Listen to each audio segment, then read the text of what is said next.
ദേശീയ കുഷ്ഠരോഗ നിർമ്മാർജ്ജനത്തിന്റെ ഭാഗമായി ആലപ്പുഴ വനിതാ ശിശു ആശുപത്രിയുടെ നേതൃത്വത്തിൽ കുഷ്ഠരോഗ നിർണയ ഭവന സന്ദർശന ക്യാമ്പയിന് തുടക്കമായി.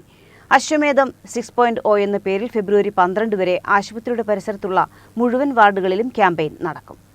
ക്യാമ്പയിന്റെ ഭാഗമായി ആശുപത്രിയുടെ പരിധിയിലെ പവർ ഹൌസ് വാർഡിൽ നടന്ന പരിപാടി ആശുപത്രി സൂപ്രണ്ട് ഡോക്ടർ കെ ദീപ്തി ഉദ്ഘാടനം ചെയ്തു. വാർഡ് കൗൺസിലർ ഹെലൻ ഫെർണാണ്ടസ് അധ്യക്ഷയായി. അശ്വമേധം ക്യാമ്പയിന്റെ ഭാഗമായി ആരോഗ്യവകുപ്പ് ജീവനക്കാരുടെ നേതൃത്വത്തിൽ പരിശീലനം ലഭിച്ച വോളണ്ടിയർമാർ ക്യാമ്പയിൻ കാലയളവിൽ വീടുകളിലെത്തും.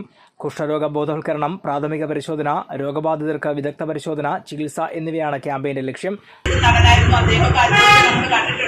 അവിടുന്ന് കുറച്ചൊക്കെ മുറിഞ്ഞു പോയി ഇരിക്കുന്നുണ്ട്. ഇപ്പോഴും ഒരു 190-100ഓളം നമ്മുടെ സഹോദരങ്ങള് നൂറിനാടുള്ള ലെപ്രസി സാനിറ്റോറിയത്തിന് ഇപ്പോഴും തിരിച്ച് വീട്ടുകാർ കൊണ്ടുപോകാതെ ലെപ്രസി വന്നു എന്ന ഒറ്റ കുറ്റം കൊണ്ട് അവിടെ താമസിക്കുന്നവരുണ്ട്. അപ്പൊ നമ്മള് ഇന്നത്തെ കാലത്ത് ജീവിക്കുന്ന പുതിയ തലമുറയിൽപ്പെട്ടവര് ഏതെങ്കിലും ഒരു വാർഡ് നമ്മുടെ വീട്ടിലോ അല്ലെങ്കിൽ നമ്മുടെ കുടുംബാംഗങ്ങൾക്കോ ഉണ്ടെങ്കിൽ അവരെ ഒന്ന് ഡോക്ടറെ കാണിച്ച് അത് കുഷ്ഠരോഗം ആണെങ്കിൽ ആവട്ടെ, വിറ്റാമിന്റെ കുറവാണെങ്കിൽ ആവട്ടെ, ചുണങ്ങാണെങ്കിൽ ആവട്ടെ, എന്തും ആയിക്കോട്ടെ, നമ്മളൊരു പരിശോധന എടുക്കുക എന്നുള്ളത് മാത്രമാണ് എനിക്ക് നിങ്ങളോട് അഭ്യർത്ഥിക്കാനുള്ളത്. 2 വയസ്സിന് മുകളിലുള്ള മുഴുവൻ പേരിലും ത്വക്ക് പരിശോധന നടത്തും.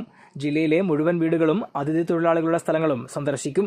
വനിതാ ശിശു ആശുപത്രിയെ പ്രതിനിധീകരിച്ച് K Rajamma, S Jayakrishnan, K M. Latha എന്നിവർക്കൊപ്പം വി സിന്ധു, ശരണ്യ ലോറൻസ്, ജയശ്രീ, നജിമുദ്ദീൻ, ആശാപ്രവർത്തകരായ ജെസി, മറിയംബായി എന്നിവർ പരിപാടിയിൽ പങ്കെടുത്തു. ACV news, Alappuzha.